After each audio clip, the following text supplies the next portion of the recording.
29 जुलाई को माता कलीसिया संत मार्था का पर्व मनाती है। ये बेथानिया की रहने वाली थी। इनका एक भाई लाजरुस और एक बहन मरियम थी। इस परिवार को यीशु बहुत प्यार करते थे, इसलिए वहां यीशु का अक्सर आना जाना होता था। ये वही मार्था है जिनसे प्रेरित होकर अच्छा अतिथि सेवा सत्कार करने वाले व्यक्ति को अक्सर मार्था उपनाम दिया जाता है।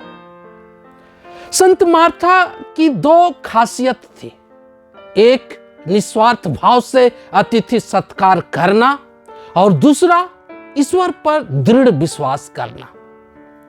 इनके बारे में संत लूकस और संत यूहन्ना के सुसमाचार में जिक्र मिलता है।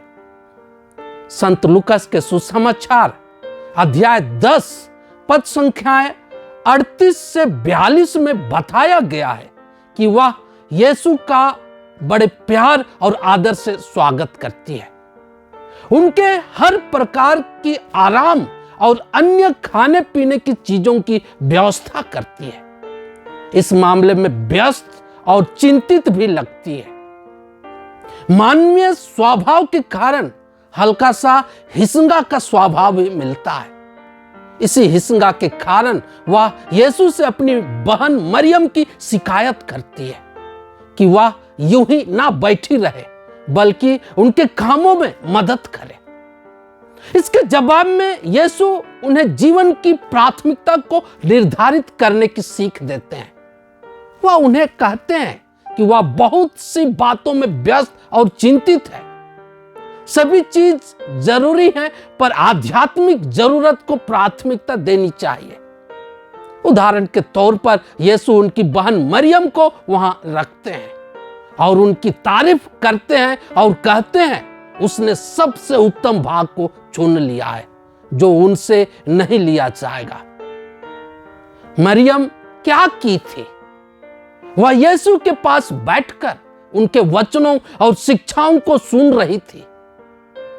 कई बार अपने गांव घर में जब मिसा पूजा या धार्मिक अनुष्ठान होते हैं, हम क्या में व्यस्त रहते हैं। इस संबंध में यीशु के साथ मार्था की बात चिंतन करने का अवसर देती है। संत यूहन्ना के सुसमाचार अध्याय 11 पद संख्या 12 से आगे में, जहां मार्था को ईश्वर और यीशु ख्रिस्त पर दृढ़ विश्वास करते हुए बताया गया है। उनका भाई लाजरुस मर गया है और 4 दिन से कब्र में पड़ा हुआ है। उस समय यीशु बेथानिया पहुंचते और मार्था से मिलते हैं। मार्था अपना विश्वास को प्रकट करते हुए कहती है, प्रभु, यदि आप यहां होते तो मेरा भाई नहीं मरता, और मैं जानती हूं कि आप अब भी ईश्वर से जो कुछ मांगेंगे ईश्वर आपको वही प्रदान करेंगे। अपनी प्रतिक्रिया व्यक्त करते हुए यीशु कहते हैं, तुम्हारा भाई जी उठेगा, पुनरुत्थान और जीवन मैं हूं। और वह मार्था से पूछते हैं, क्या तुम इस बात पर विश्वास करती हो?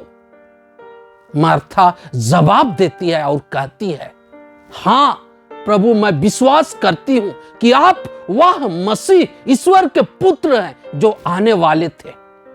इस तरह यीशु उनके भाई को जीवन दान देते हैं और ईश्वर की महिमा को सबों के सामने प्रकट करते हैं।